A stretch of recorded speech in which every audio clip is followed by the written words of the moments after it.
It is in fact NEP Night in America. Good evening, everybody. Welcome back to Vidane TV, kicking off season number 3 for the New England, Pennsylvania Shift Marketing and Design Grand National Series. Probably the longest title we've ever had here on Vidane TV. Showtime, Paul Strickland Jr. up here in the booth alongside me, Tim Terry from Tim's Corner Motorsports. Getting ready to call the action here. 60 laps for the Shift 50 at Daytona. Tim, how we doing? Doing pretty good, getting ready to see these guys go at it for 60 laps. And brand new season. It's like we just had our summer vacation, Paul, getting ready to see these guys go at it once again in the virtual world. Can't wait to see who comes out on top and gets the bragging rights in race number 1. 100% going to get on the road here with driver introductions. Not starting first, but driving the 01, Charles Lewandowski, coming from Stafford Motor Springs. He's got experience in the Busch North and East Series, the Gander Outdoors Truck and Xfinity Series driver, and he raced from 1993 to 2016. That's going to be the 01 of Charles Lewandowski. As he works his way around Daytona, the next one to roll out will be the 09, familiar face when it comes to the NEP Series, the Shift Marketing Design Grand National Series. John Peters, racing for Grand National. Greg, #racing for GNG this season from Westbrook, Maine. Resides in Mooresville, North Carolina. And obviously a champion in this series a couple of times over. Races the super late model around New England, and former Beechridge Motor Speedway track champion. So this guy here is going to be the one to watch, I think, this season. But Paulie's going to have some contention. So he's going to have some drivers to deal with here as we go through. Old Johnny Two Belts in the 09 car, reigning and defending champion. The number 4 car driven by the fastest guy in happy hour practice so far, Kenny Kibbe, and the nocturnal gaming sponsor, Muskegon? I think that's where he's from. Michigan. He's a CAD engineer and designer. He's got the 2019 Bathurst 12-hour split winner, the 2020 Daytona 24-hour split winner. Lots and lots of different iRacing experience here. Kenny Kibbe and the number 4 car are going to be one to watch for sure.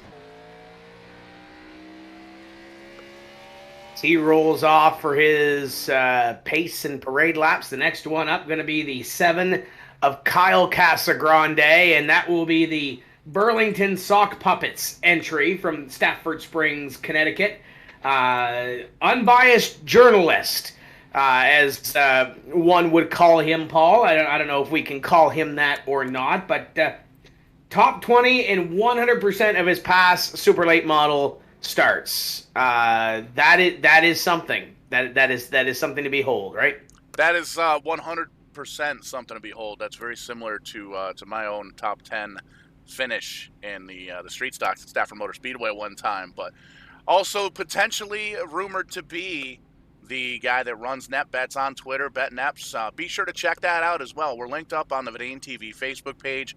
Tonight you can get your bet in for the fantasy points for Season 3 absolutely free. Then it's $5 a race after that. But then the other 7 car, the 7CT, the Wicked Motorsports car of Corey Casagrande, Kyle's brother from also Stafford Springs, Connecticut.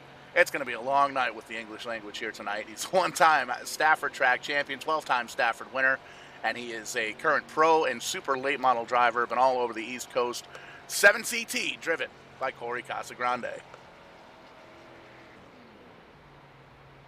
As Mr. Casagrande pulls that 7T back down onto pit road, the next driver scheduled to be out here for driver introductions is he's parked inside another race car. That's not a great way to start the season. As long as he can make sure that this doesn't happen on the racetrack, he'll be fine. That should be the 8 of Brandon Uhouse. The Uhouse Racing Designs, number 8, from Greensburg, Pennsylvania, owner and CEO of Uhouse Racing Designs, and does a lot of really good work on some of these race cars that you see around here this evening, and a legend kart racer. So keep your eye on Brandon Uhouse. Ran the 61 last year. Paul had a couple of really good races and looking to really carry that momentum through. 100%.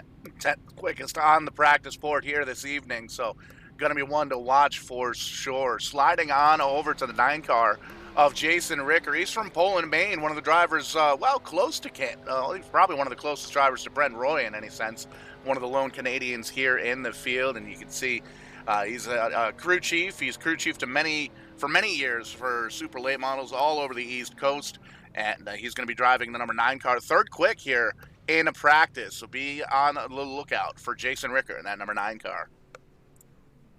The next up will be the number 12, Ryan Salvatore, currently top 10 in practice, currently sitting in position at number 9.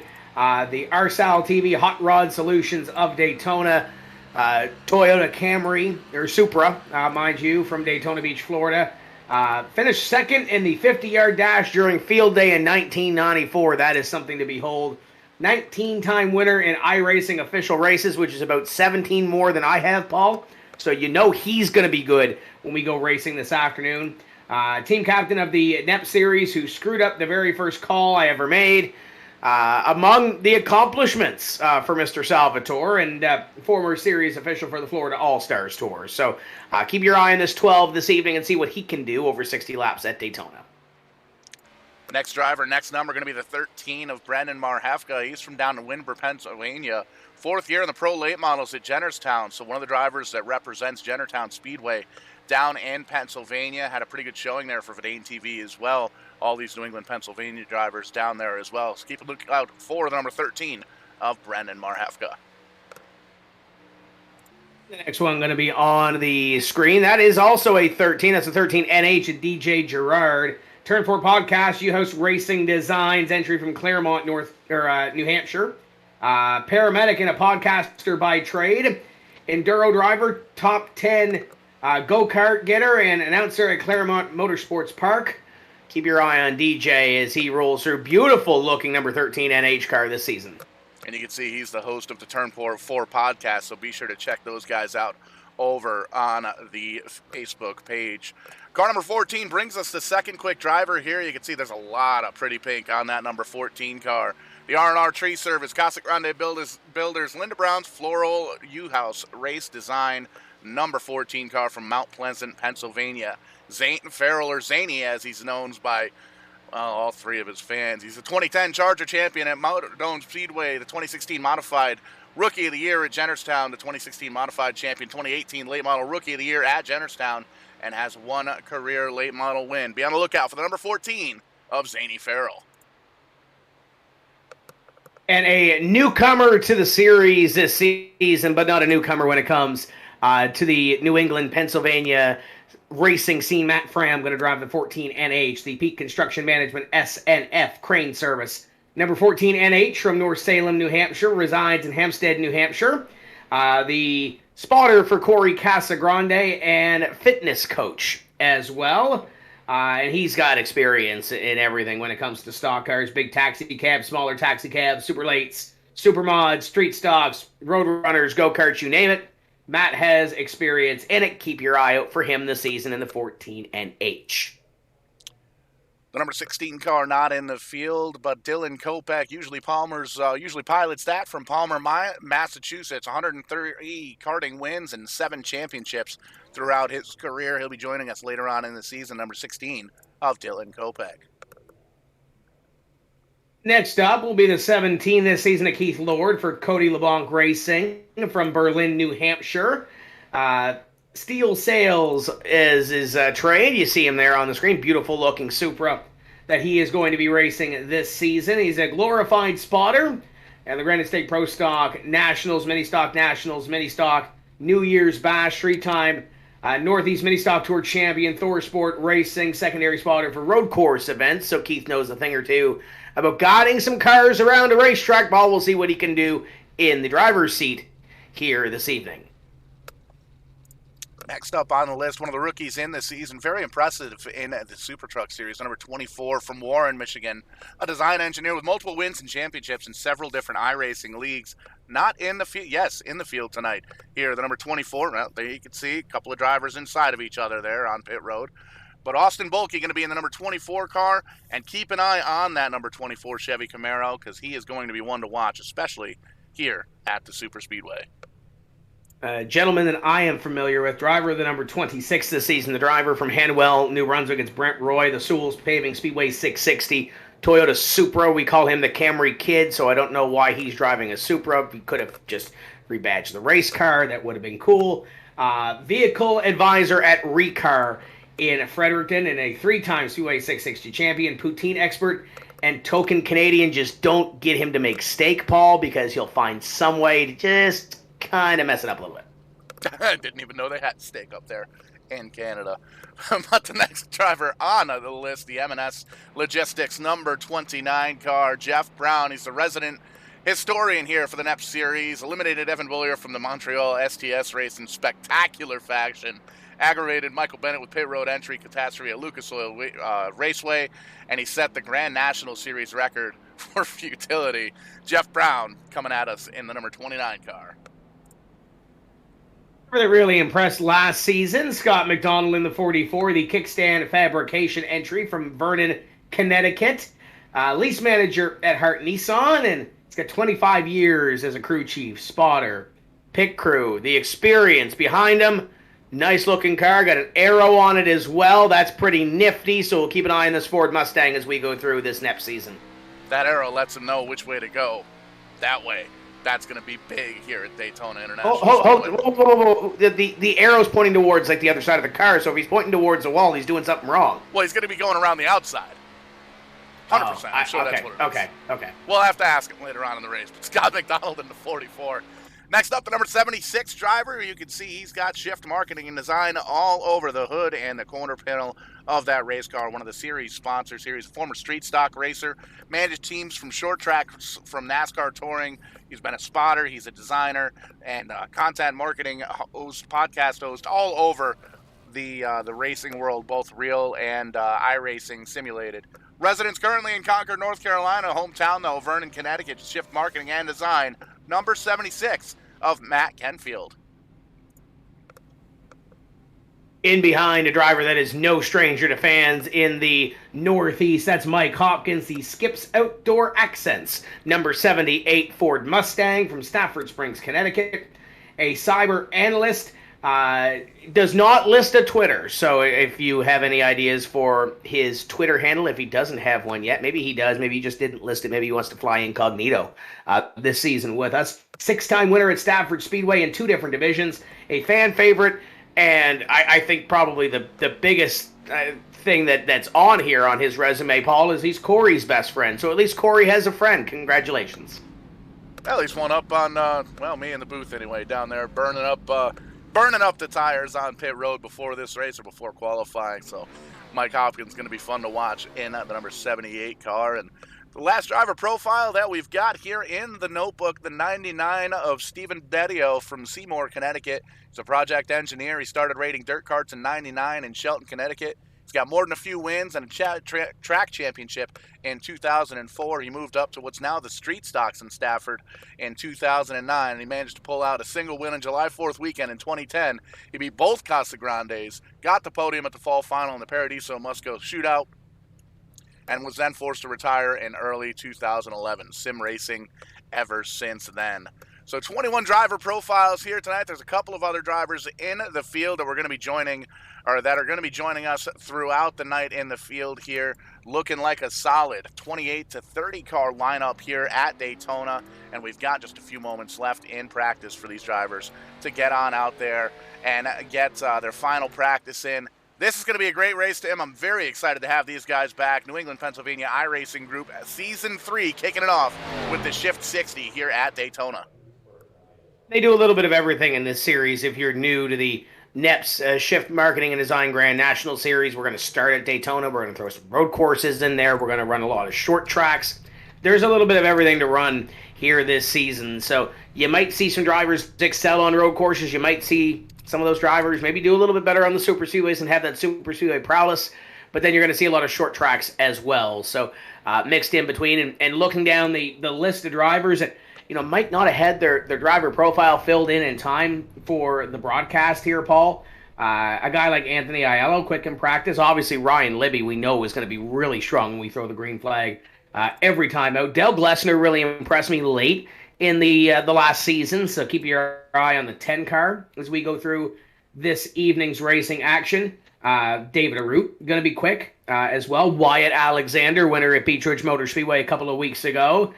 He's in here with the number 96, and Evan Boyler in the 56 car is going to be stout as well. And then some guy named Kyle Young apparently is in the field tonight too.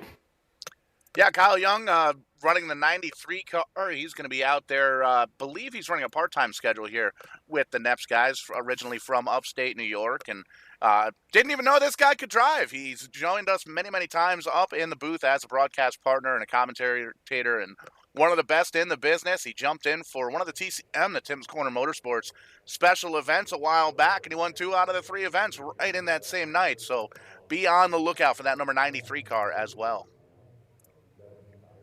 Yeah, he also ran up front in one of our Smash Potatoes events that we had before, too. So Kyle is one of those drivers that is very, I don't want to say multifaceted, but can run well on different racetracks and has that prowess. So keep your eye on him as the field has made its way out to the racetrack for qualifying. So as soon as we have times in, we will give you those. 27 drivers currently in the race server getting ready to lay down their fast lap at Daytona. But Paul, we know how this all works. 60 laps at Daytona, lots of time to work. Qualifying, sure, clean air at the start is cool. You get your little TV time if it ain't TV, but it really doesn't matter a whole lot in the grand scheme of things when you have 60 laps to work. 100%. I want to thank everybody for tuning in here on Facebook, on YouTube, on Twitch. Be sure to get a share and a like, a subscribe, all that good stuff. Let your friends watch it. Know you're watching some iRacing action. If you're a racing fan, a short track fan throughout the Northeast, or really anywhere in the country, anywhere in the North American continent. We got a couple Canadians hanging out here with us tonight. Let your friends know by sharing all over Facebook, and we're going to have ourselves one heck of a show here tonight. But we've got a few moments while these drivers get their laps in for qualifying. Going to take just a few moments. We've got some special words from some special sponsors. Don't go anywhere. You do not want to miss the green flag action here at Daytona for the Shift Marketing and Design 60 here for Season 3 of the New England, Pennsylvania iRacing Series. Hey, I'm CTWE Wrestler The Mac. And I'm Showtime Stevie Stamos. Have you ever dreamed of owning your own race car and taking it out for a test drive? Well, thanks to our friends at Rent a Race Car, you can! Visit www.rentaracecarne.com for all the details on how you can take one of these babies out to Stafford Motor Speedway. We'll see you at the races. Touchdown!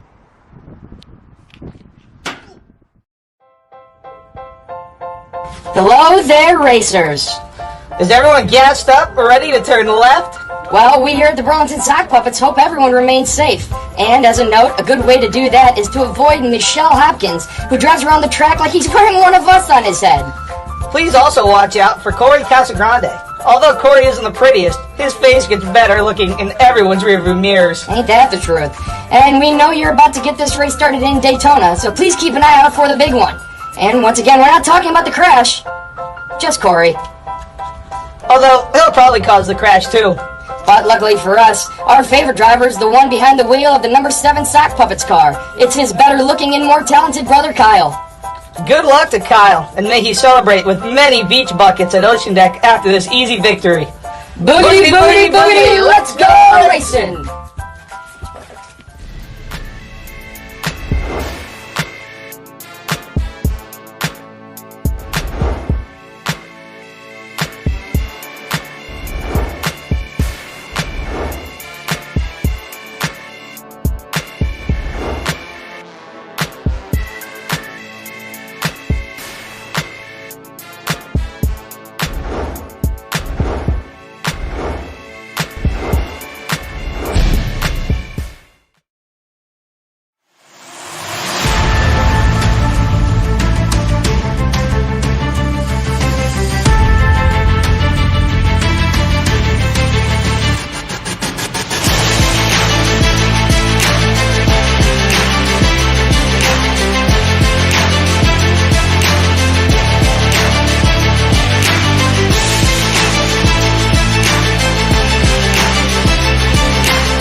Back here live at Daytona International Speedway, getting about halfway through here with qualifying. You're seeing the driver times on the left-hand side of your screen of an Dane TV scoring tower.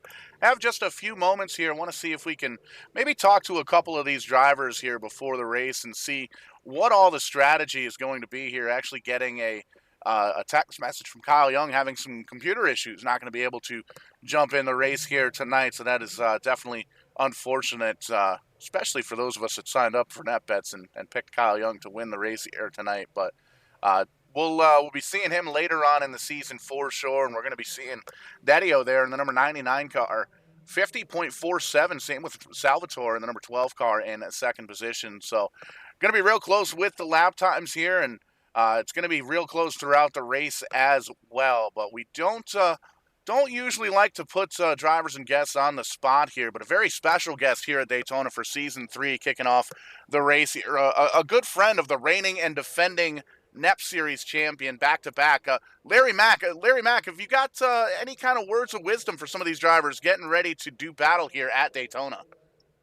Well, I tell you what, Paul. I look back at the last 759 races here at Daytona International Speedway for the NEPs group, and that average caution comes about every other lap. Paul? Larry McReynolds, everybody, as voiced by the two-time reigning and defending Johnny Two Belts, John Peters. John, great to have you back, man, for Season 3, defending that championship.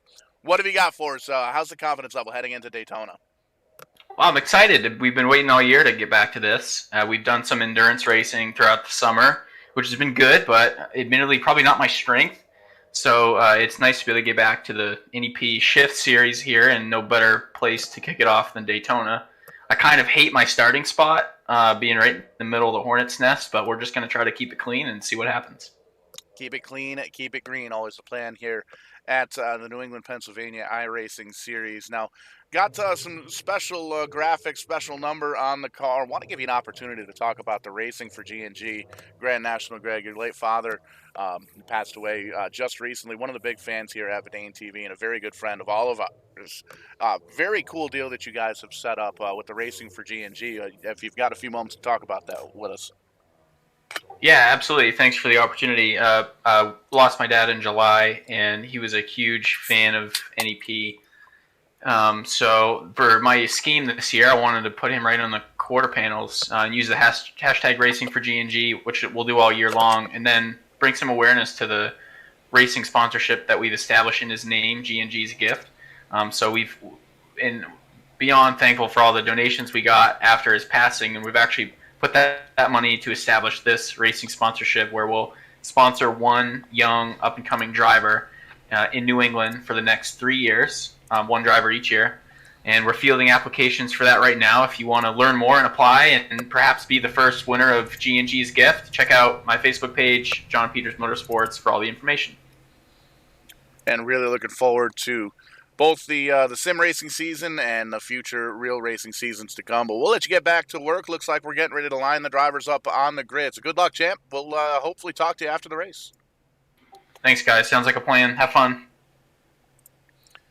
So ready to rock and roll here at Daytona. Qualifying has wrapped up, and we're taking a peek here.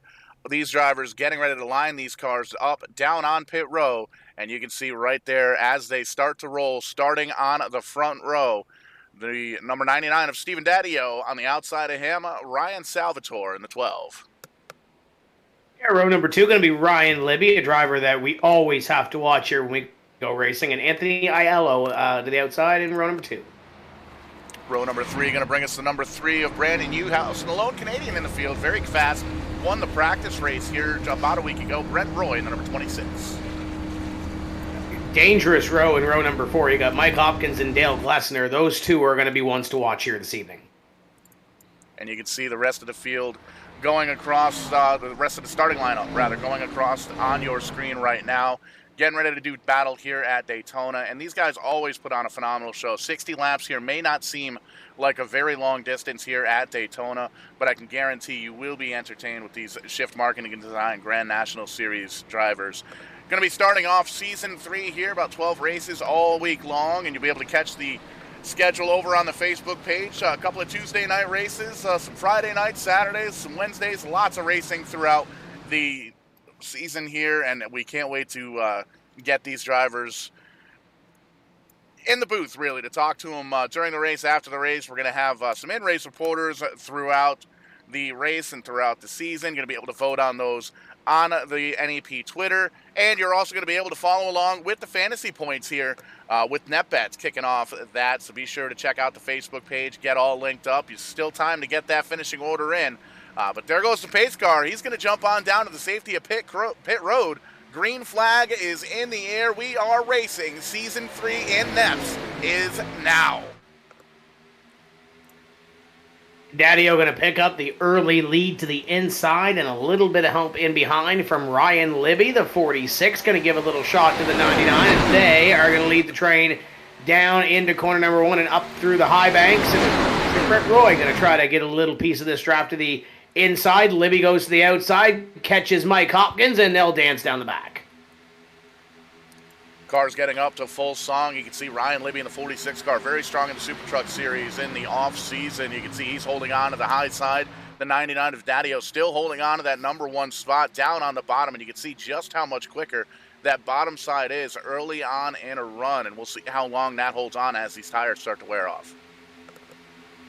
Salvatore to the upside, giving that little shove to Libby. Lap number 1 of the season is going to go to Daddy-O, and Brent Roy right in behind and up for long. He goes to the outside, and he'll take the Sewell's Paving number 26 and try to pick up the lead on that outside line. And starting to see what we're used to seeing at these super speedways, Paul. We're seeing probably about half the field or so in this lead draft, and then you start to see on that wide shot some of those guys getting a little single file and maybe just anticipating what's going to happen in front of them. Anything could happen here at Daytona, and we've seen it happen on Verdane TV as well as we work lap number 2. And you can see Brent Roy in that 26 car, the Canadian, up towards the front, picking up where he left off in that practice race just a few weeks ago here at Daytona, showing a lot of speed for the super speedways, a couple of them on the schedule here. And then we're going to be bouncing around. You made mention in the pre-show here, Tim, lots of different racing disciplines throughout this season. Short tracks, little road racing action as well. We're going to have some super speedways, so lots of different types of racing, and it's going to be fun to see which driver is going to be able to kind of capitalize on the different styles. I guess a throwback race on the schedule at Hickory. Obviously, there's an Oxford 250 coming up, I think, in January. The schedule is going to be... there's a lot of variety in the schedule when it comes to these racetracks, short tracks, road courses, super speedways, and a mix of everything else in between. I know they used to run Charlotte and a couple of places in the schedule as well, so keep your eye on what goes on throughout this season as Brent Roy comes out of corner number 4 and leads the field in behind him. We'll complete lap number 3 this time by Roy, Libby, Daddy-O, Salvatore, and Hopkins at top 5 currently, but all that could change in a matter of a lap. These drivers 2 by 2 pretty much all the way throughout the field. A couple of drivers just kind of lagging back just a little bit to try and avoid any kind of calamity on the racetrack, and Brent Roy doing a phenomenal job. Seems like he's leading both lines. He's kind of doing the old trick from back in the day where you leave the one line up. He's got to be careful, though. Looks like he's going to get trapped in the center here. The 99 down low, 3 wide for the lead. Libby up top, Roy in the center, and the bottom side coming on strong. That's going to open up the sucker hole for Brent Roy. He's got to be careful here. He doesn't want to drop too many positions. No, especially early, but if it is early, you can definitely make it back. There's going to be comers and goers throughout this event as Daddy-O going to lead lap number 4 with Mike Hopkins riding behind Magnum trying to make a move on that number 99 as they work through, and Zane Farrell begins to work his way towards the front, the 14 to the inside. Zaney looking to pick up at least a top 5 run here, and he's bringing along John Peters. John Peters said he didn't like his starting position. I think he kind of likes it now. He's 4th in that inside. And we've seen the 14 and the 09 work together in years past here on the super speedways, and the Zane crowd, absolutely, the Trulies are flowing in the Truly, or in the 14 camp. Zane Farrell with lots of fans over in the Facebook chat, trying to be as interactive as we can. Lots of action on track here, but lots of action over in the Facebook chat, the YouTube chat, the Twitch chat, all that good stuff. Be sure to jump in. Let us know who you're watching, who you're pulling for, and who you think's going to win here at Daytona. We're getting lap number 7 of 6, picking them up, putting them down relatively quickly. Ryan Libby still out front. Keep in mind, these drivers, in case something is to happen here, the great thing about the NEP series, there is one fast repair this evening on these race cars. So you have a little bit to play with this evening, and there are 3 tire sets in this race. So there's 1, obviously, on the car, and 2 extra sets of tires sitting in the pit area for these drivers, should we do have a couple of cautions, and maybe they do want to play a little bit of strategy. But typically, tire wear, not what you usually see here at Daytona. They are going to have to make at least 1 pit stop here this evening. And if it does go green, it'd probably be around lap 35 or 40, one would think, past that halfway point in this race, as Ryan Libby will lead lap number 6. And Brent Roy tries to get that outside line rocking with Salvatore. And nothing doing right there as they try to pull even down into corner number 1. And looks like Roy trying to take it away from Libby on the outside. Libby will get that advantage through the corner. Libby trying to pick up where he left off after the end of season 2. Finished second with points only to the champ, John Peters.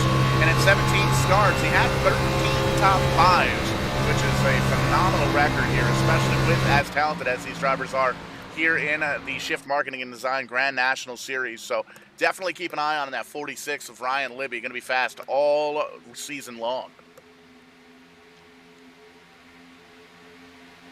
Couple of drivers getting a little bit free in the middle of that pack. When the fuel starts to burn off, these cars get a little bit lighter, but for the most part, no harm, no foul, as Libby will lead 1 more lap, and the field will storm by into corner number 1. The top line has a couple less drivers, let's say, than that inside line currently occupies. Brent Roy, thing got a little bit free on him that time into corner number 1, going to allow Daddio to pull back even with that outside line, and Ryan Libby controls the front of this field. Roy and the outside line get ahead of steam down the back straightaway. They'll pull it into corner number 3 and try to pull even, but Ryan Libby has that advantage down into 3. You can see the drivers up on that high side trying to keep up, trying to get their bumpers closed in, but they just don't have as many cars up on that high side. Still early on here, lap number 8, crossing the stripe into lap number 9. Plenty of time to get that high line organized.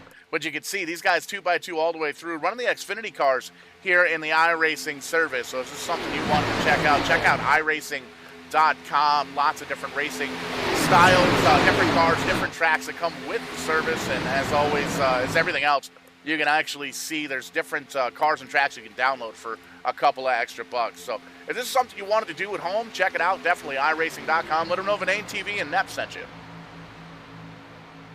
Top 2, top 3 to the inside, pull away or try to get those 3 spots advantage over Brent Roy and the rest. And look at that, Brent Roy goes to the inside, abandons that outside line, and leaves Salvatore to lead that outside line. The cars are dropping like flies on that second groove, and now your top 4 single file on the inside. Brent Roy decides he wants to go back to the outside. You ride him over the 26 as he tries to bring that outside line to the front. Good recovery there for the 26. He's out front leading just a few laps to go, but got stuck in the center. A couple of drivers split him like the split C's and was able to hold on to a top 5 position there. You can see running into the 4th spot, a little bit closer to 3rd now. He's got some help from the back. The high line starting to get a little bit organized. That 12 car all over the back bumper. Salvatore pushing the 26 of Brent Roy, and you can see he's getting a little bit of momentum, but it doesn't seem like it's quite enough to get up there and challenge for the lead just yet. But those 2, besides that little half lap that Brent went to the inside, Salvatore and Roy have not left that outside line as they continue to work around. Libby continues to control the front half of this pack. 10 of the 60 laps already completed, and start to see some of those drivers at the back just kind of fall into line and wait for something to happen to those in front of them as they storm by through 1 and 2. Still 2x2 all the way throughout the field. Drivers doing their homework at this point. Trying to figure out who's going to be fast, who's going to be a little bit slower, where they're fast, and trying to figure out what the aero package is going to do here at Daytona. We did, in fact, just have an iRacing update earlier on today. So we did talk to some of the drivers earlier on. Not many physical changes to the racetrack. A little bit of cosmetic changes here at the racetrack and the cars, but everybody running driving about normal, and you can see Ryan Libby holding on to that lead there in the 46 car, about single file for the first 3 cars. Then it's 2x2 throughout, and a couple of cars kind of lagging back there just a little bit. But you can see those are the quick lap times or the best lap times rather, on the left-hand side of your screen there on the Vidane TV scoring tower. Ryan Libby with the quickest lap here so far. And some of those drivers near the back of the pack being able to use a little bit of that draft. Marhefka back there at 15th place had a 47.88. Some of those drivers near the back of the field are picking up some quill. Hello, 99 of Daddy-O, and there goes. There's the big one right there, the first one of the evening. Hopkins involved, Daddy-O, Salvatore, going to all be tore up here as the yellow flag will fly for the first time. The good news is for these drivers, Paul, there is one quick repair. 100%. That's going to give us the first opportunity to take a look at the Kong Beer Bong here. Instant replay for the very first time here in NEPs Season 3. Multi-car incident fairly early on, but we'll take a look. And we're going to have to take a look here at the chopper cam at this one. Lots of action happening here. We're going to focus in on the number 24 here, rookie Austin Bulkey, as he comes up to, and then we'll take a couple more looks here. We got a little bit of time here at Daytona, and we'll cover the pit stops here as well. But focus in that red car there with the yellow numbers, number 24. As he comes through, there's the Calamity, goes down low, does a fantastic job of trying to avoid it, but unfortunately gets involved there. A couple of cars jumping down on the bottom side to try and avoid the incident itself. We'll pull up here the 99 car as well of Stephen Daddy-O, the pole sitter here tonight. It's an unfortunate event to see these drivers kind of get in contact there, but Jerry, you can see the contact with the 78 of Hopkins and a lot of drivers up on the high side. Big, dangerous ride there for the 99 car. It's a good thing it's a simulation here, not real racing. The good news is these drivers can hit that reset button one time here in Season 3. They've got that quick repair that they're going to be able to go down onto pit road, get a brand new car, come back out, and join the racing action as everybody shoots down pit road.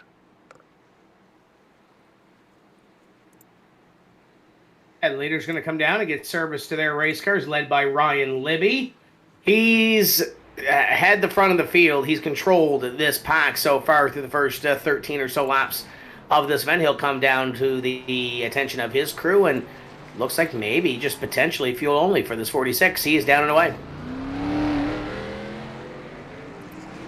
There you can see wins the race off pit road. Everybody else in and out. Lots of different strategies here. 2 tires, 4 tires, fuel only throughout the field. It looks like Brendan Marhefka, the number 13, actually stayed out that time by Ryan Libby, Brent Roy, John Peters, and Zane Farrell going to be the top 5. Charles Lewandowski in the 01 car comes off 6th. Scott McDonald 7th. Brandon Newhouse 8th. And there is the rest of the field. Be able to check on that on the left-hand side of your screen of an AIM-TV scoring tower. So under caution for the very first time here on lap number 14. How about that? Go Zaney. Field will pace around. I don't mind Marhefka's strategy right now. The tires don't wear as much. We're only on lap 14. They can go another 20 or so, probably a little more than that laps on the fuel. So I would almost anticipate, Paul, another caution. The way these guys have been driving, they've been driving really well. A lot of respect in between them. I wouldn't anticipate another caution per se, but I think if I'm Brandon Marhefka, I kind of like the strategy right now, staying out front, maybe trying to control the pack like Ryan Libby did.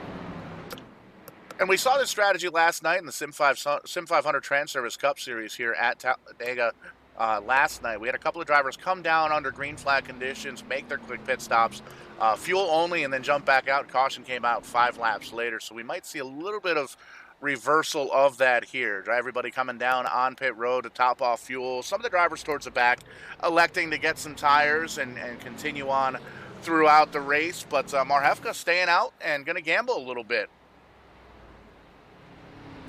If you're going to do it, this is the best time to do it, because the other thing is too, Paul, they can go 40 laps or so, give or take, on fuel. They can't make it on one more stop from here. So these drivers that are out here, unless they go into mega save mode, which I don't think they can to make it 48 laps or so, they're all going to have to come down pit road again. So I like Brandon Marhefka's strategy right now to stay out. I had that little bit of a lighter fuel load. Tires aren't meaning a whole lot here in this race car, so I kind of do like this strategy that the 13 team is employing. For the most part, it looks like those drivers that need it, quick repairs like Salvatore, Hopkins, Daddy-O, those guys back there have got those quick repairs. They're back out on the racetrack, and I believe they are still on the lead lap. So they have an opportunity to work from the back of the field, albeit we saw that little hornet's nest in the middle. That's where all the action happened. They're going to have to keep their distance a little bit, maybe tiptoe through this field because they don't have another quick repair to use in the remaining 45 laps of this race. Quick onboard shot there with the 13 leader, Brandon Marhefka, and you can hear he's pushing that clutch pedal in, so he is, in fact, in fuel-saving mode. I don't think he can make the full 60 laps on that tank of gas, but the more he saves, the less he burns, the less they're going to have to put into that car when they do bring that 13 car down to pit road. But 15 laps in, don't have to worry about it right now. Got to worry about that green flag that's going to be coming out. You can see the iRacing pace truck going to be dipping on down, making that hard left-hand turn onto pit road, getting ready to set these drivers loose one more time. Green flag is in the air, and there's the jump that Marhefka needs. Has about 2 car lengths as they shoot on down to turn number 1.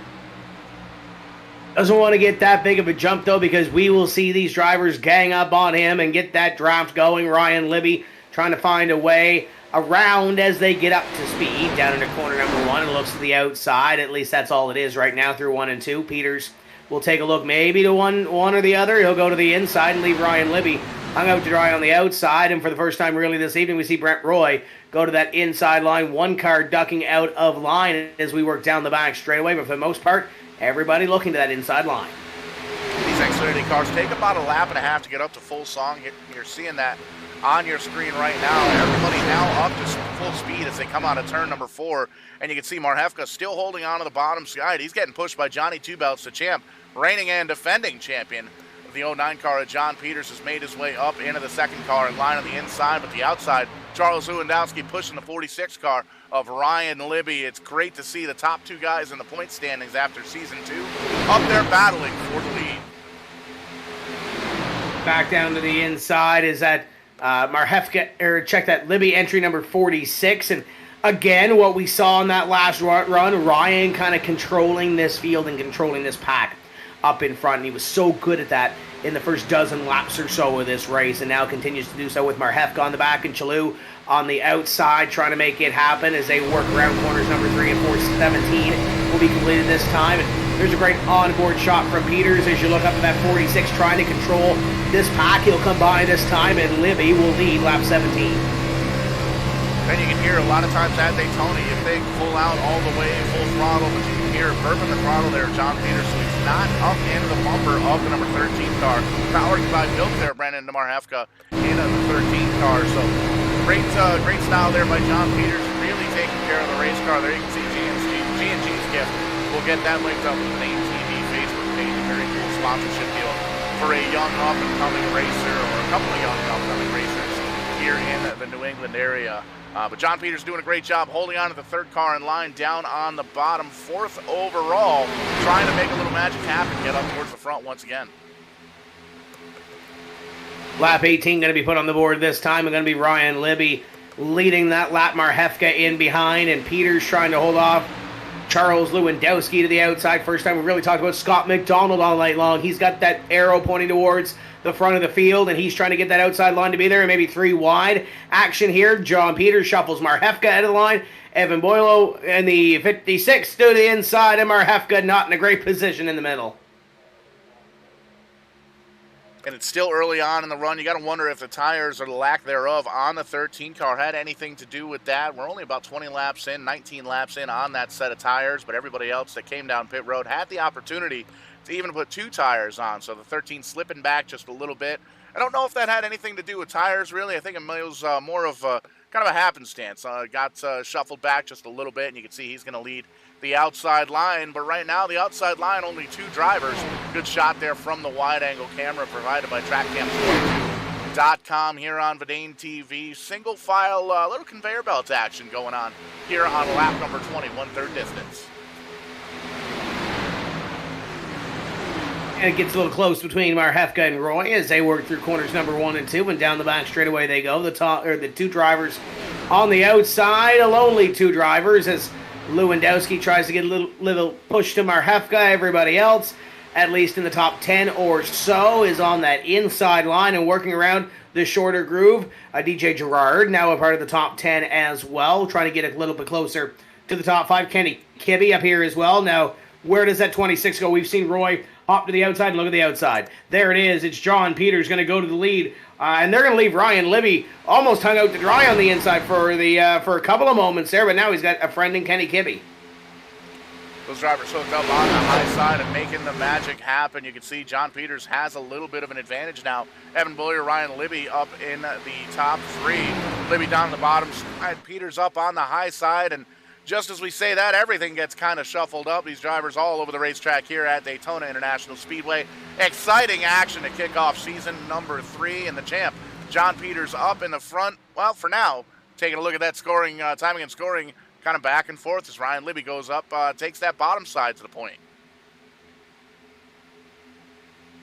Back and forth at the front of this field. The Hancock Lumber number 56 of Boiler trying to get to the back bumper of Peters as they try to make something happen on that second groove. The team from Maine with a little bit of help from Brett Roy trying to bring that thing to the front on the outside. Ryan Libby continues to control the inside with the 4 of Kibbe and Gerard.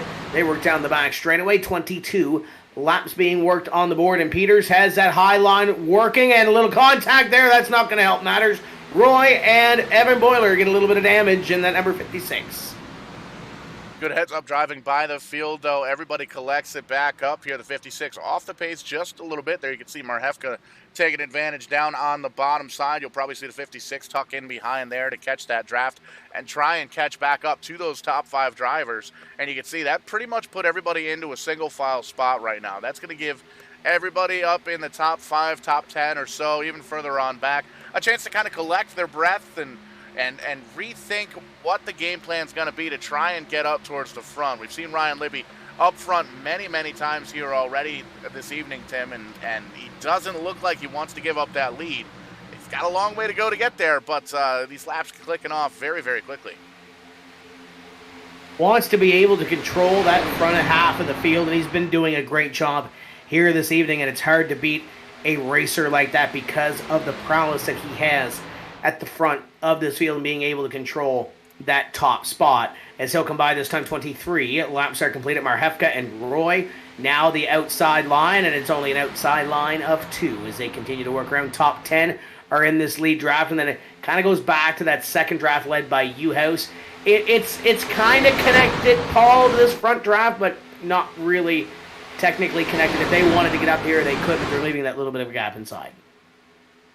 And we've seen that happen many, many times on different super speedways. That second group could pretty much just tighten up the draft just a little bit, get a little bit closer to the driver there in front of them and close that draft right up. And a lot of times we've even seen them kind of slingshot right around up onto the high side. You can see Marhefka and Roy up on the top side trying to make the magic happen, but not having enough strength up there with only the 2 cars. And just taking a quick look at some of the stat sheets here. Race 1 last season, Season 2, September 17th brought us the first race at Daytona. The winner was Danny O'Quinn. Second place, Dylan Kopech. Not in the field here tonight, but that third place finisher, Devin Marhefka, Brandon Uhouse, and Matt Janowski, the top 5 of that race. So a couple of drivers not in the field here tonight, but some familiar names that are running up towards the front.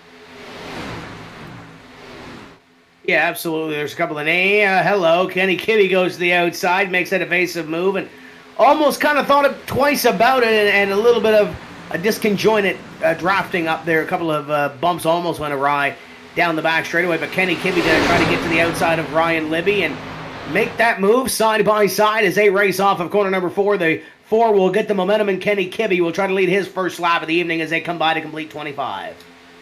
Top side starting to organize. The 4 cars got the help that he needs in behind him, and you can see those guys up on the top side a little bit closer to each other than the drivers down on the bottom. 4 versus 4, and you can see the top side trying to pull away here. We'll see exactly what goes down on the straightaway, but Libby still holding on to that bottom side, trying to hold on to it. Here's the run from Kibbe, though, up on the high side, and that's how you know it's Nep night in America. Kibbe and Libby up towards the front. And Marhefka giving that little bit of a push to the 4. John Peters going to give a little push to the 46. Seen that story play out many times before here on Vidane TV with the 46 of Libby and the 09 Peters battling for wins. And it looks like they're going to battle for one more here this evening in the season opener for the 2021-22 season. Libby will lead lap number 27 as they work their way around this racetrack. Check that 26 as we work lap number 27. Top 10 still a part of this draft, and then that second pack still falling back just a little bit, but keeping touch with these side-by-side drivers in front of the field. Getting closer and closer to the halfway point here in race number 1 for Season 3 of the New England, Pennsylvania Shift Marketing and Design Grand National Series here at Daytona. And these drivers have, at the very least, one more pit stop that they're going to have. And listening to some of these drivers on throughout practice, green flag pit stops may very well be interesting, because I think the only driver that came across the radio and said, I'm going to try a green flag pit stop, was Zane Farrell, the number 14 car. So whether or not that actually happened and whether or not he was successful, we didn't quite see it. We were getting ready for the show here this evening. But if we get some green flag pit stops here, Tim, it's going to be very entertaining. I think it will be, but we're still a little ways away from that, unless you're Brandon Marhefka. You're about 10 laps or so away from coming down onto pit road. So this is kind of that sweet spot. If you're the 13 car, this is where you're kind of hoping for that caution play, because you know you can make it. And he picked up that track position, started 24th, out battling up here with the top 3. So if you're the 13, kind of want to caution here the next 5 laps or so. Libby and Kibbe still holding on to the top 2 spots. John Peters there in 3rd, and Marhefka in 13th. The 13 car there in 4th. The second car on the outside line. He's got Brent Roy in behind him. Brent's doing everything he can to try and get that high side to succeed. And you can see he's been pushing, he's been pulling, he's been leading, he's been following.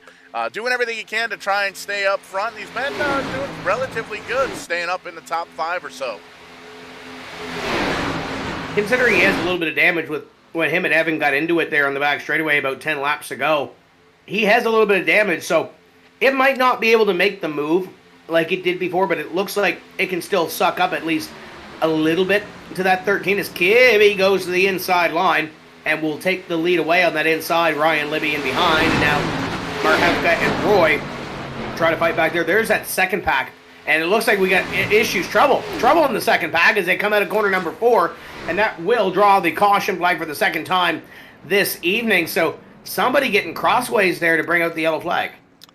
Yeah, it looked like Matt Kenfield there in the number 76 got himself a little bit pointed in the wrong direction. Lots of damage on the front of that Shift Marketing and Design number 76. We'll take a look here at the Kong Beer Bong instant replay and find out exactly what happened. We kind of got a little bit of a glimpse of it there, but find out exactly what went down to bring out caution number 2 here about halfway.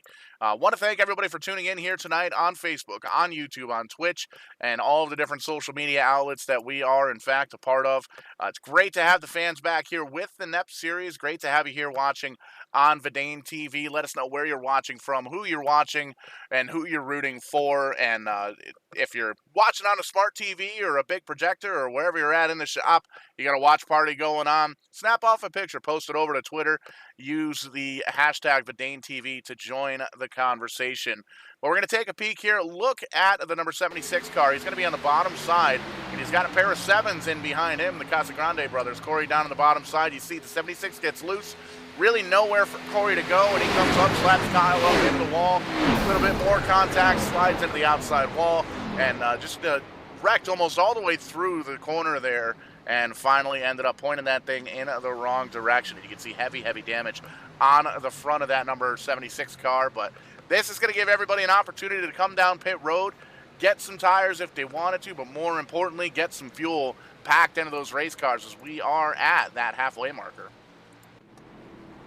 They can now make it the rest of the way when it comes to fuel, because obviously we just saw Brandon Marhefka do it as Ryan Libby down on pit road, first driver to hit his box at the end of pit road, the far end of pit road, and it looks like he may be taking tires on this occasion, and he is going to get left in the dust off pit road. Kibbe's going to come second off pit road. Didn't catch who the first person was off of pit road, but we'll get that in just a moment. DJ Gerard in behind Kenny Kibbe, and it's John Peters going to win this race off of pit road. So it looks like the line is going to be shaken up a little bit, and Ryan Libby's going to have some work to do when we get back out here. But one driver did stay out. Mike Hopkins going to lead this field around.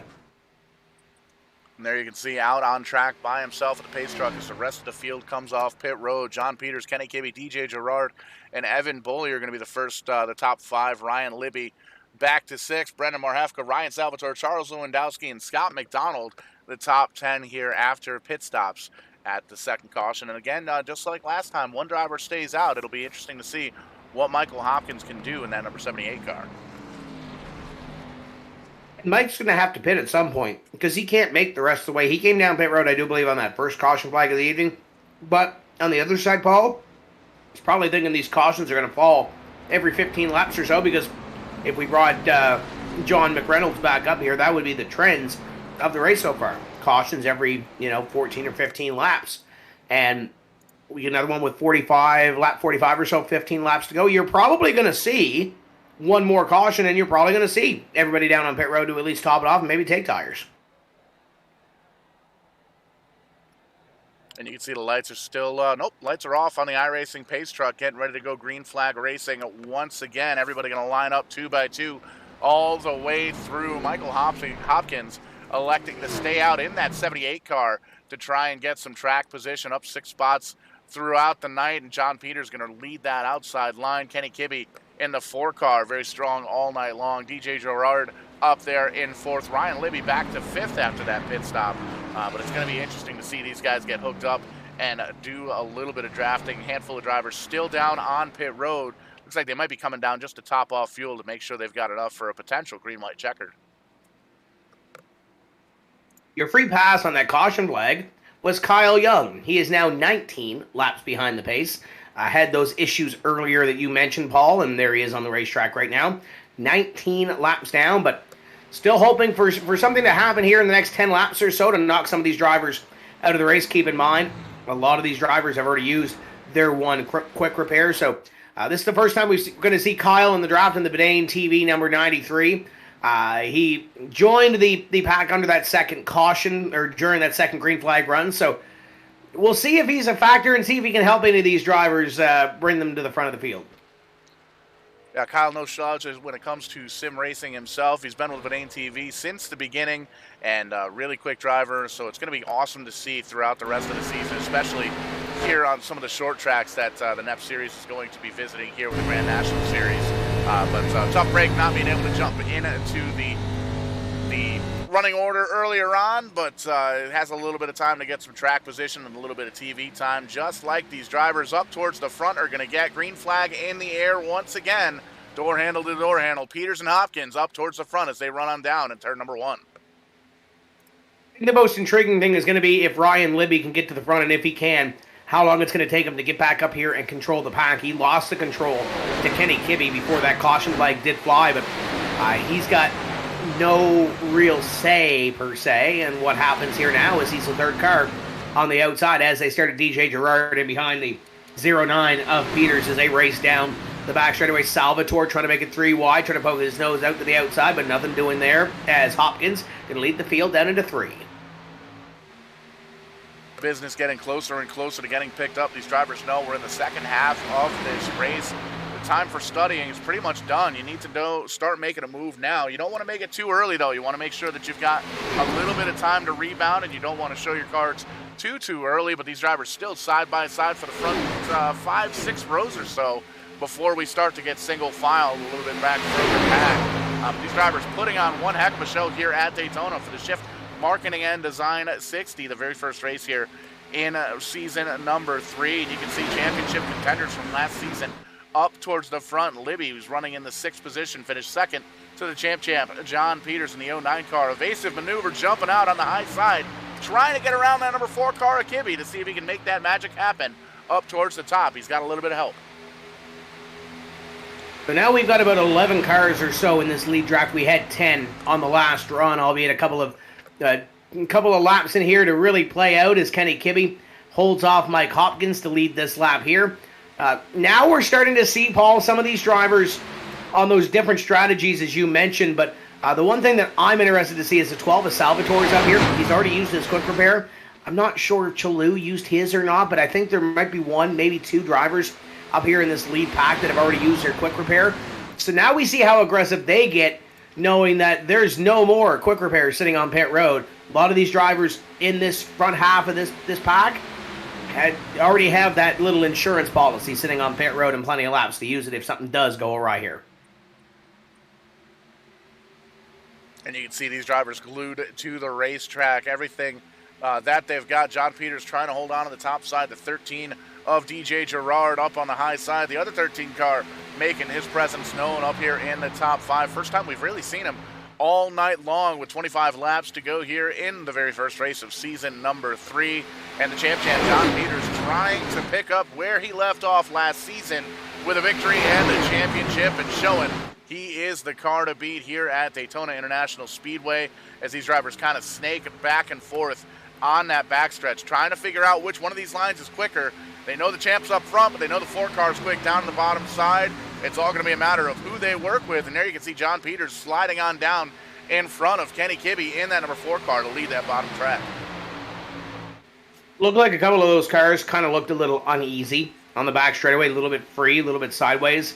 Not really planted into the racetrack down the back straightaway that last time by, so we'll see what happens here as these cars continue to work. Obviously, the fuel load's going to get a little bit lighter, Paul, as they work towards the end of this race, but most of these drivers should have a pretty full fuel load after that last caution flag about 7 laps or so ago, or the last time they were down onto pit road. As we work down the back straightaway, Peters continues to lead, but now that outside line with DJ Gerard getting a little push from Ryan Libby. Talked about Libby trying to get, oh, hello, there goes the 56 back to the inside. Quick maneuver there for Evan as he goes to the inside line, but the 46 getting back here and trying to control this pack. He is now the second car on the outside. Oh, hello, up the hill goes DJ Gerard. He might have had a little help from Libby, and Gerard trying to hold on. He does. We stay green. Well, we stay green, but we're still wrecking. DJ Gerard finally comes down pit road. It looks like we are, in fact, going to stay green.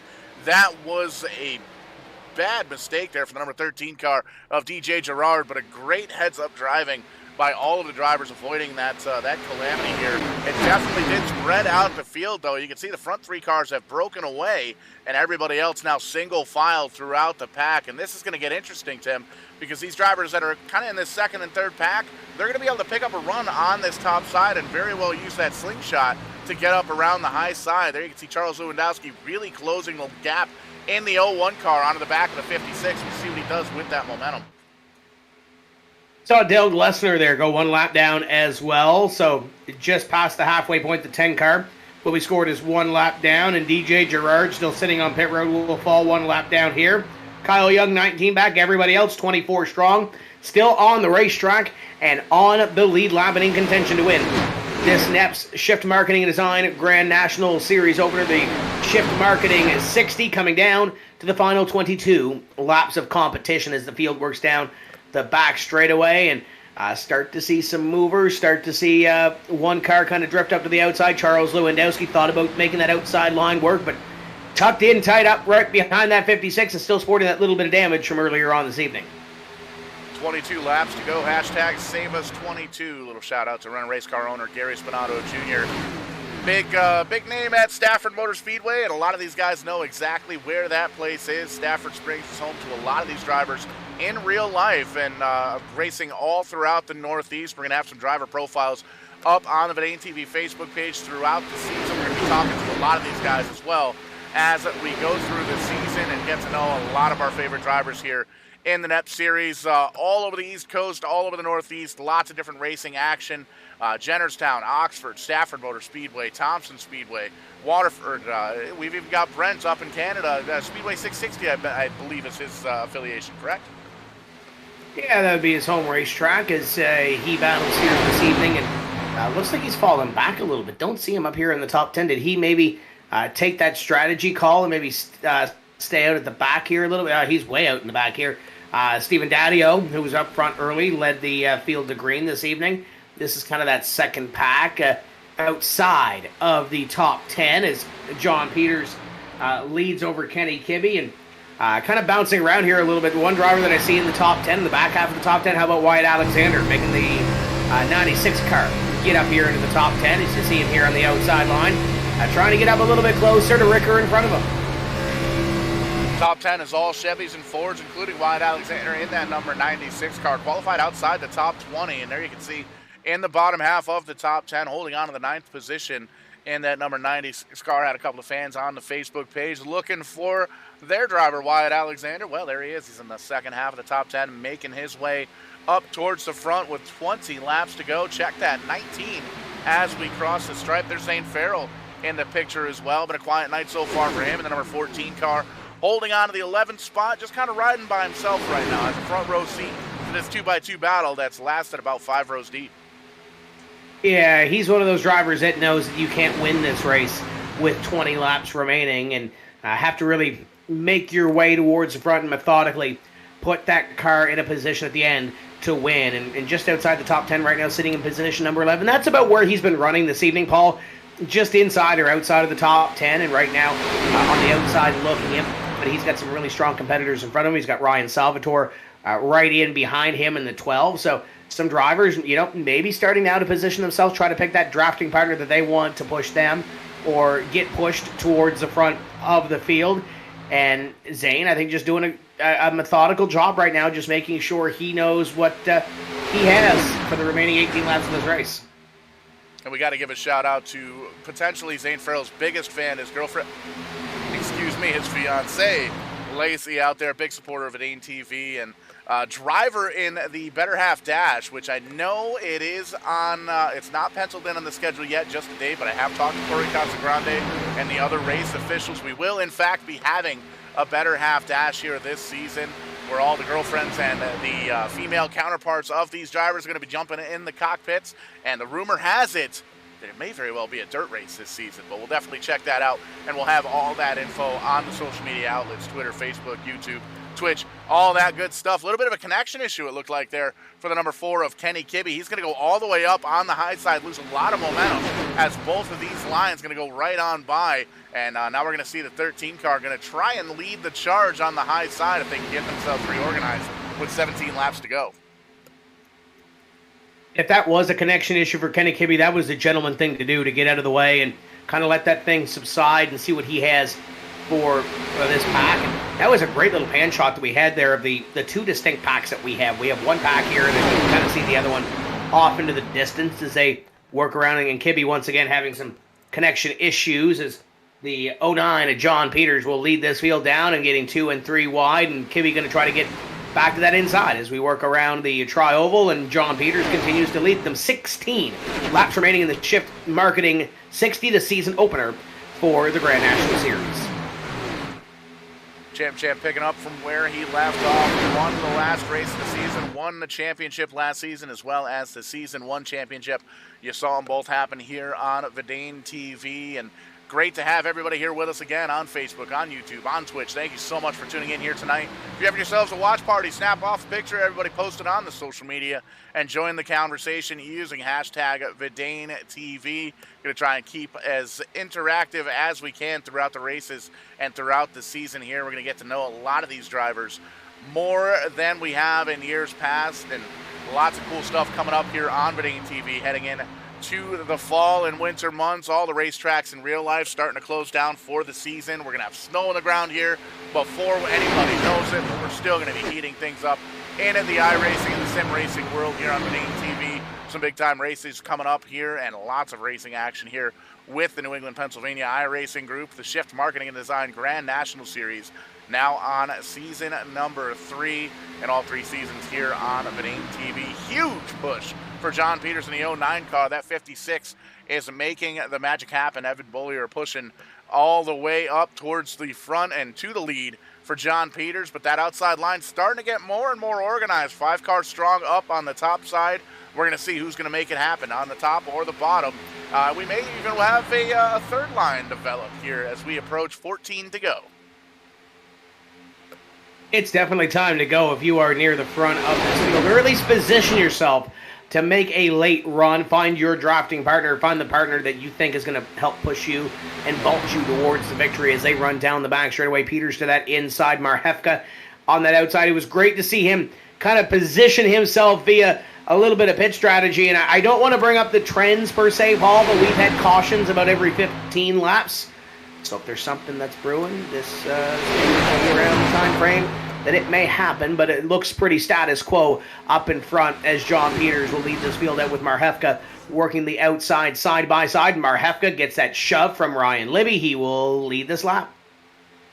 Doing a little bit better than the statistics given to us by Larry Mack, as voiced by John Peters earlier on, where they were having a caution every other lap here at Daytona. He's the new leader, that 13 car of Marhefka. He is up towards the front. And you made mention, Tim, these drivers have already come down pit lane halfway through this race on lap number 32, a little bit better than halfway. They've got enough fuel. They've got the tires to make it to the end. They don't even have to be concerned about a green-white checkered. So all these drivers are hammered down at this point up in the top 10 in this front pack. But we do have that second pack that's a little bit more single file. They're trying to get themselves organized to see if they can maybe make up some ground here. There you can see, led by the number 22 car of Devin Marhafka. He finished up in the top 5 there, one rear ago here, kicking off season number 2. They're a little bit further on back. They're hoping for something to happen up towards the front. It might just be a case of these drivers, or those drivers that we saw there earlier, fell back maybe a little too far or a little too much compared to where they wanted to be and anticipated maybe a caution. And there still might be a caution with these drivers working up near the front of the field. But Marhefka has taken the advantage, Peters, and now the outside line begins to move. They got a new friend up there in Charles Lewandowski. Lewandowski going to give a little shot to get up here with Ryan Libby on his back bumper. They're still working on a yellow from that second pack. I'm a little concerned that we're getting a little closer to 10 laps to go and we haven't seen a yellow flag, but that could very well change things as Kibbe continues to try to get back to the back bumper of that 56 as we continue to work around here with 11 laps to go. These drivers weaving and bobbing, front stretch, back stretch, turns 1 and 2, turns 3 and 4, all over the racetrack, trying to find an advantage, trying to find that hole in the air, trying to find something that's going to drag them up towards the front. There you can see John Peters jumping up on the high side. He says it is time to go. And you can see that high side has more and more cars. And oh, by the way, that second pack, there's a great shot from Track Camps 22. Oh, 3 wide per second, a little bit of contact. And we are wrecking at Daytona. Third caution going to come out here. The 56 car involved of Evan Bullier. Oh, big time hit for the 4 car. Lots of cars flipping and spinning throughout the racetrack. Caution out with 11 laps to go. There you see Brandon Newhouse finally sticking all 4 tires on the ground. Scary, scary wreck for the number 3. But that's going to bunch everybody back up here at Daytona, and it gives us one more opportunity here, Tim, to take a look at the Kong Beer Bong instant replay. Yeah, that was a big wreck, and I think it all began with the 56 kind of getting into shaping, making it 3 wide, getting down there onto the apron, but we'll take a look first, Paul, at the 3 of Newhouse going for a ride. Yeah, we've got a rule here at Vidane TV. If anybody's got a spectacular wreck where they leave the ground, we got to take a look from the driver's standpoint and take a peek at what exactly that driver saw, and we'll get that technology works fantastic when it wants to. Isn't that right, Tim? We'll get this to play out here. Riding on board with the number 3 car of Brandon Newhouse, you can see, trying to move up to the high side. There's the wreck in front of him. He goes down to the bottom side. Gets clipped here by, I believe, the 46, by the 4 car. Sends him upside down, barrel rolling, and that is one of the scariest sights in the sim racing and in real racing, where the windshield goes from pavement to sky to pavement to sky. There's some sparks, some other race cars, and then you're finally able to stick the landing, which you can see.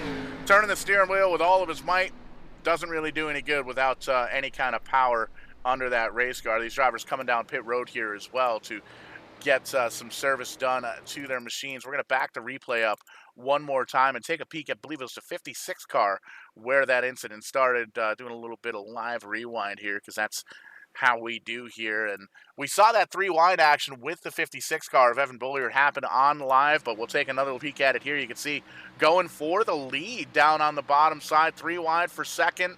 And just a little bit of contact between the 13. The 46 gets involved. Zany gets a little piece of the action. Corey Casagrande, some of the action as well. Everybody in behind here getting in the opportunity at least to stomp on the brakes and get woed up before getting involved here. But that's going to do some big things here, Tim. That's going to bunch up the entire field into one pack with less than 10 laps to go. Everybody has come down pit road, it looks like, except for a handful of drivers. Keith Lord has elected to stay out. Devin Marhefka, Austin Bulkey, Anthony Aiello, and Michael Hopkins going to be the top 5 once we get going. Yeah, those are the 5 that did stay out on the racetrack. John Peters is the first one to come off of pit road. I don't think tires are going to mean a whole lot here, and for these drivers that stayed out, they have enough fuel as long as they packed it full to make it to the end of the race. So strategy-wise, I think we're going to see something happen here. It's just a matter of who ends up on top of that strategy. Ryan Libby earlier was able to control the field up in front and kind of play both of those lanes and make everything happen. If I'm Keith Lord, I kind of like what I'm seeing right now, but You've also got Mike Hopkins, who's led earlier tonight, or has run up front earlier tonight. John Peters, who has been quick. Zane Farrell's been in the top 10 all night long, or give or take a couple of positions. You got some really strong competitors in behind you here coming down to the end of this one.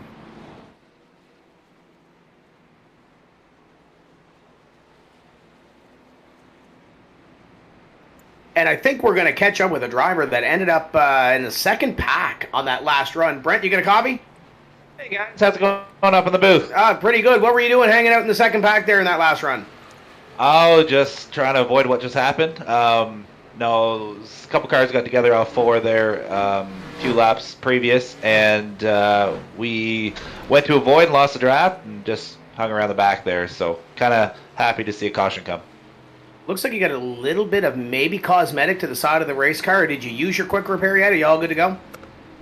Yeah, we got the right side caved in a little bit, just trying to adjust the side force. But no, we got on the backstretch wall there around lap 30 or so, drafting with some teammates. But still got a quick repair in my back pocket. Might have to use it here by the end of this. 8 laps to go. Go get him. 10-4. Will do. That's Brent Roy, driver the number 26. He will restart 11th place or so here as we get ready to go. And I would have anticipated, Paul, I kind of like Brent's strategy after he said it.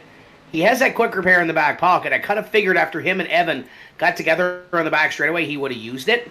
But maybe he's thinking bigger picture here, and maybe he's thinking that he might have to use it in the next, 5 or 6 laps and have something here for Greenway Checker.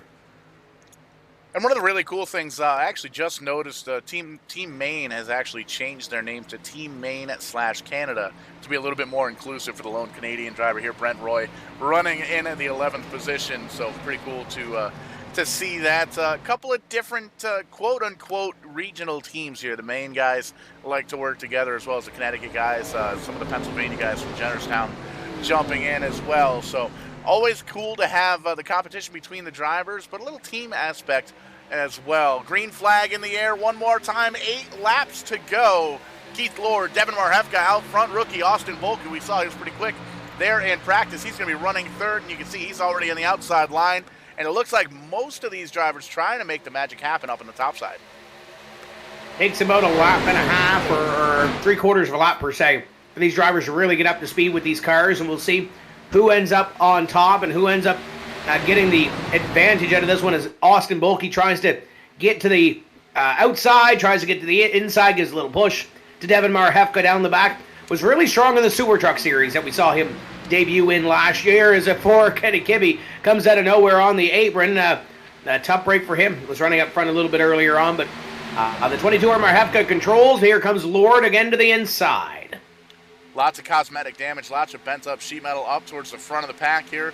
Drivers electing to stay out under that last caution, and you can see they are still very, very strong. Bad, fast up front for Devin Marhefka, Keith Lord, Austin Bolke, Mike Hopkins, Anthony Aiello. 5 drivers electing to stay out. The 14 car, Zane Farrell, starting to make some moves there on the bottom side. The 3rd car in line, he is moving himself towards the front. Now is the time to move. You positioned yourself to get in a spot to win a race, and now you're pushing and shoving 2 and maybe 3 wide. This is where the action happens, and this is where somebody, Paul, is bound to make a mistake and cost somebody a race. There's the caution. Caution back out on the speedway for something in the middle of the back, and there it is right there in turn number 3 and 4. Let the most laps earlier on here tonight in the 46 car of Ryan Libby, but unfortunately not going to do that any further. Has a big-time problem at the front of that race car. It's a 46 car involved here in the 3rd caution. Another opportunity to pull up the Kong Beer Bong instant replay. We're going to first take a look at the number 46 car who was involved here, and you'll see the incident happens up here in front of him. And there you can see the 44 and the 56 get together. The 44 car, the arrow on the Scott McDonald machine pointed in the wrong direction. There you see Kyle Young getting a little piece of the action there. Multiple laps down. Missed the start of the race earlier on here tonight in his NEPs debut, but going to be able to finish off this season strong. Going to take one more look here at the replay. Focus in the 44 car. A little bit of contact between the 13 and the 7CT. The 7CT comes down into the quarter panel. The 44 gets him pointed around, and you can see lots of drivers playing a little bit of bumper car action here about towards the end of the pack. And this does open up pit road, gives these drivers the opportunity to come down. I don't think anybody's going to take it, though, unless they've got damage. Yeah, if you're like a Brett Roy or you're a Jason Ricker or you're maybe middle of the pack there that maybe has that quick repair, you're going to come down to probably 3 laps to go when we go back green. So not a technical green-white checker finish of this race. You still got a little bit of ways to go, but if you want to use that quick repair, might be the opportunity to, as the top 10 or so decide to stay out on the racetrack. I think the only drivers that are coming down are those drivers that maybe were involved in that recent caution flag as the field will bypass pit road, but we'll now see. There was a lot of pushing and shoving up there, Paul, at the front half of that pack. I don't think we're done seeing caution flags here this evening, and I know we do have at least, what do we have, a couple green-white checker attempts at this one to try to finish this off. We might have to use them.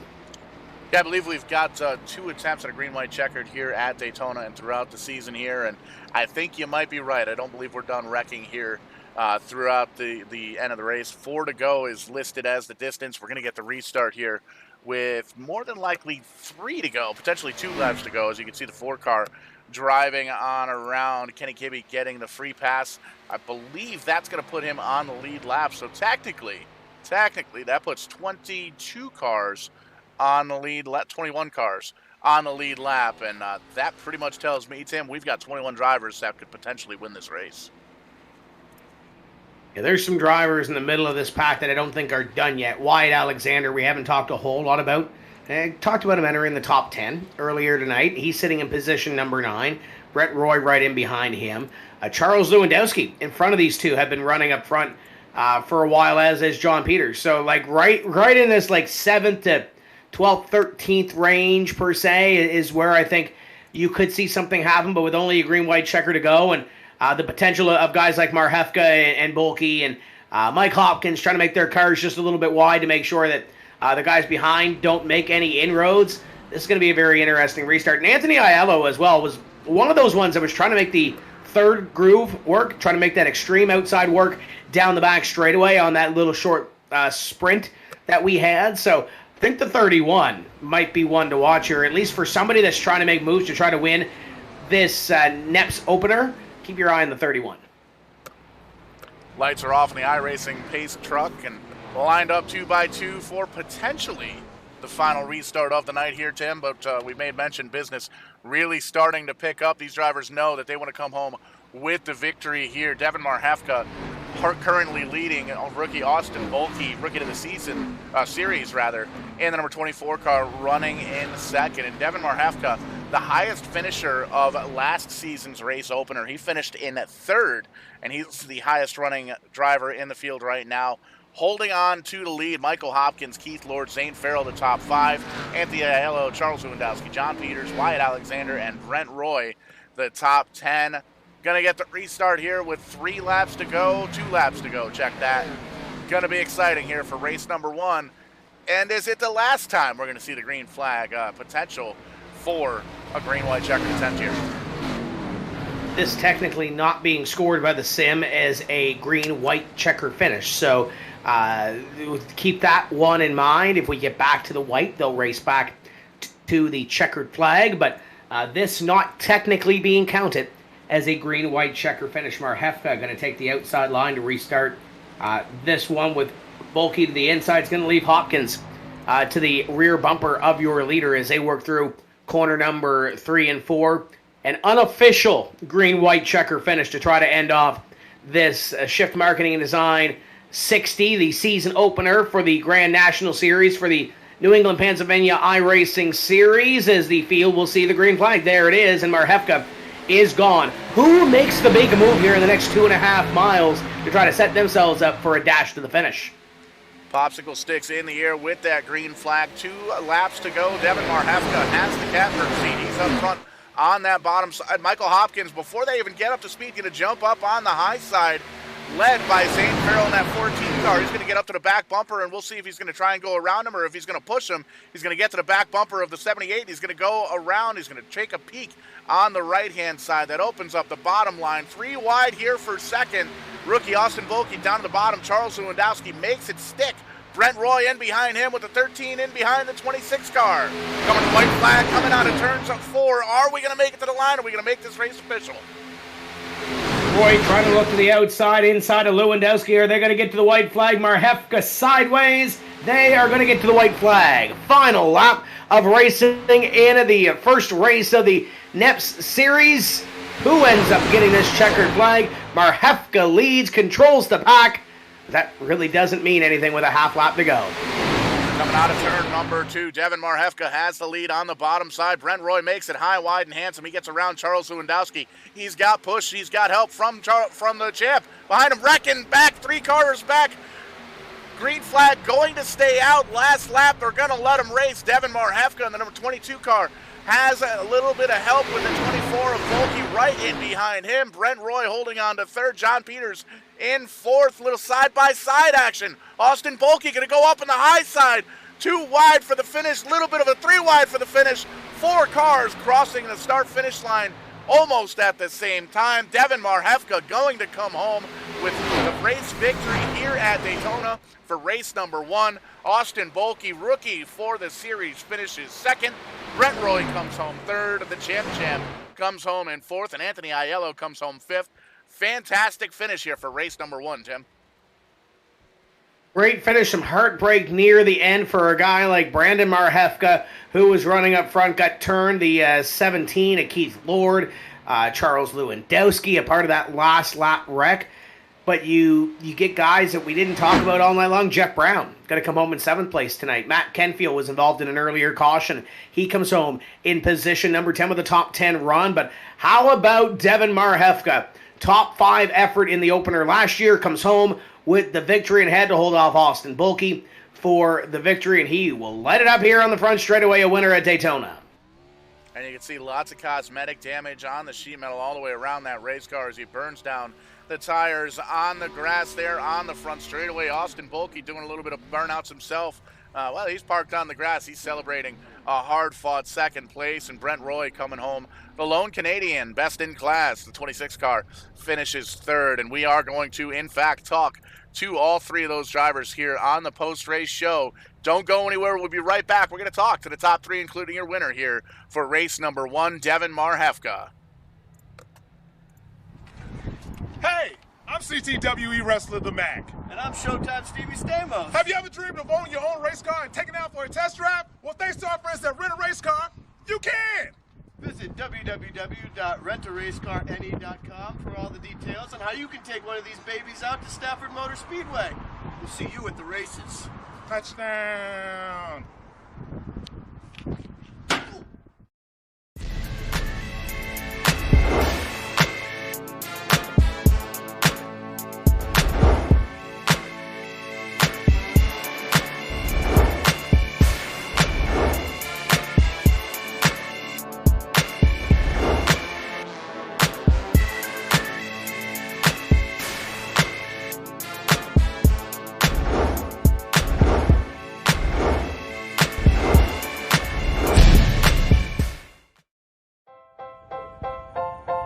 Hello there, racers. Is everyone gassed up or ready to turn left? Well, we here at the Burlington Sock Puppets hope everyone remains safe. And as a note, a good way to do that is to avoid Michelle Hopkins, who drives around the track like he's wearing one of us on his head. Please also watch out for Corey Casagrande. Although Corey isn't the prettiest, his face gets better looking in everyone's rearview mirrors. Ain't that the truth? And we know you're about to get this race started in Daytona, so please keep an eye out for the big one. And once again, we're not talking about the crash. Just Corey. Although, he'll probably cause the crash too. But luckily for us, our favorite driver is the one behind the wheel of the number 7 Sock Puppets car. It's his better-looking and more talented brother, Kyle. Good luck to Kyle, and may he celebrate with many beach buckets at Ocean Deck after this easy victory. Boogity, boogity, boogity, let's go racing!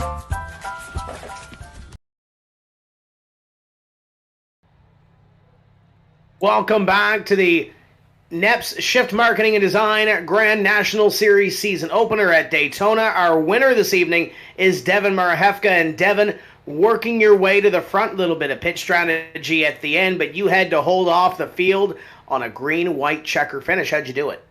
Well, first off, there's no chance I win this race without Austin. Austin pushed me whenever we were back, almost losing the draft there at the lead draft, and then we got that lucky caution with about 10 to go, and we kind of made our bed there. Decided to stay out, and Austin just stuck on my bumper, and once again, I couldn't have got this without him. You had Austin on your back bumper. They were wrecking behind you. You had Brent Roy and John Peters making the challenge. What's going through your mind those final couple of yards getting to the end of the race? I'm either going to wreck it or I'm going to win it. I mean, I saw Brent come in. It looked like he was going a full 30 mile an hour quicker than me, so I just kind of pulled down in front of him and figured I was either going to flip or win. So, you know how this series goes. It's a long season. There's lots of different diversity amount of racetracks in this one. What does it mean to kick off this season? A, with a win, but B, knowing you have the momentum going into the next race. Well, I mean, it's awesome. I mean, this is a long race, long season, like you said. But I mean, I've always thought I've kind of sucked at plate tracks, and to get a win like this, it's pretty cool. A huge momentum booster this season, Devin. Who's on this race car? Who makes it happen for you? Well, first off, I'd like to thank my mom, my dad, and then my brother, who also races in NEP. Everyone that helps us on the actual late models in real life. Garrett, Uncle Scott, Bobby. I'm sure I'm forgetting a few people. Not Bobby. Ron. And then thanks to our sponsors, Allied Milk, FFX, Memorial Highway, the Clarks. We couldn't do our actual racing without them. And I mean, this is fun to do, but it all comes down to what we do in real life, and this is just cool. Now, Brandon led a bunch of laps here tonight, but you led the most important one. So is there going to be any sort of sibling ribbing throughout this week going into the next race?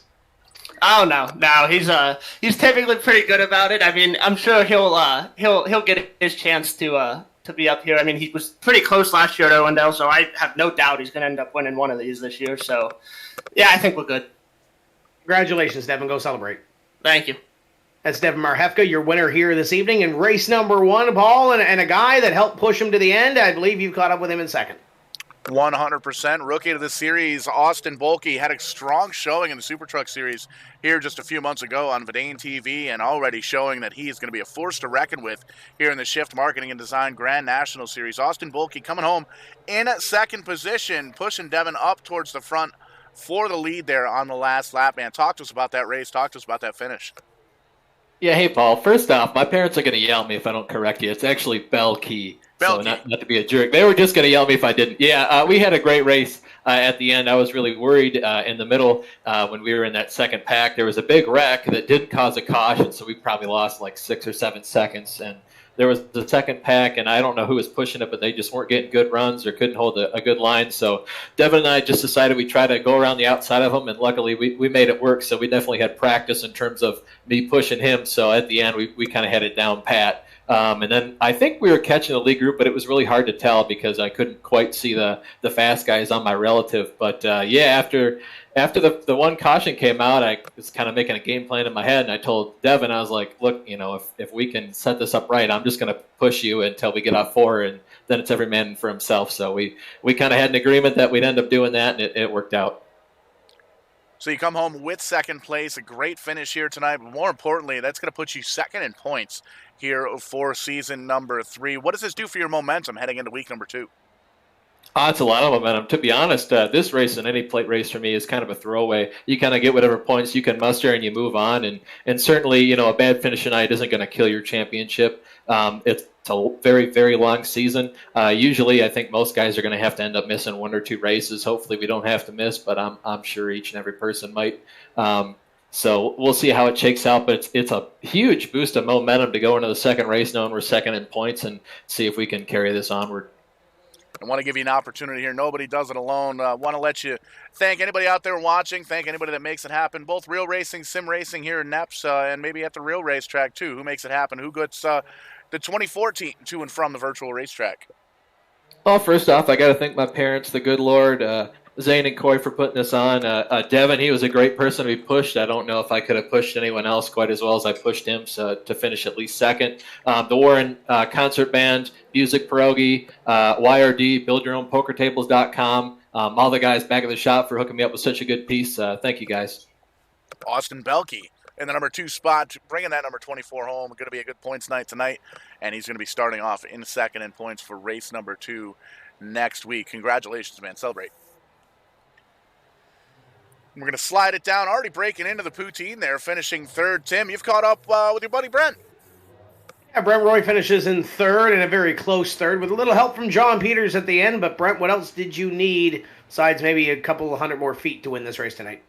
I needed the 22 car not to block the run. I mean, I think we might have been able to squeak it out by an inch or two there, but he threw a pretty good block there right at the tri-oval and solidified it for him. But man, pretty happy to come away with third place here tonight. Talked about saving that quick repair. If you would have had the opportunity to have that back and grab that earlier, do you think that would have helped at all, or do you think that was a non-issue? No, I don't think that was an issue at all. We earlier in the race we took a little bit extra time up pit road to get the car squared away.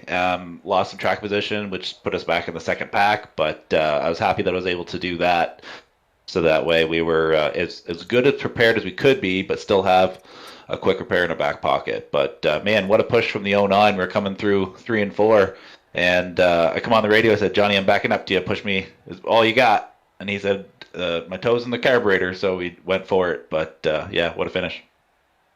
You're good at the super speedways. You're good at the road courses as well, and you've got a little bit of prowess on these short tracks. How does this set up for the season, knowing that it's going to wind its way through the winter? Pretty good, honestly. This is like Austin was saying, it's kind of a throwaway race, but you always want to come away with a top 5, a good finish, and we're pretty happy with this. Pretty excited to see the schedule this year with these Xfinity cars is going to be a lot of fun, and a stop over to Montreal after the new year there for the road course in Circuit Gilles Villeneuve, and should be a lot of fun there to defend the home turf. 5 flags in the schedule, though? I don't know. No 5 flags. That's my least favorite track in the world. Oh, well, we're going to have to talk to Corey and maybe change the schedule around a little bit. We're not include that. We're not going to do that. Oh, we're not going to do that. Okay. Who's on this race car? Who'd you like to thank for tonight? Oh well, this it's really cool to run a car just like a real car on at Speedway 60 and 660 in real life. Tools Paving, Michelle Roy, Remax, East Coast Elite Realty, Canadian Tire Gas Bar, YRD Designs as well for actually creating this car. Brandon does an awesome job with all the paints. So creating this car here in the game. I got Recar on the back bumper, which kind of pays the bills day to day. And can't thank Tim's Corner Motorsports enough, Vidane TV, Mom and Dad, and a big shout out to 229 Autosport. We really worked together all race, all of us. So big shout out to those guys. Congratulations. We'll see you next week. See you then. That's Brent Roy, driver of the number 26, coming home position number 3 here this evening. Paul, great way to start off the season.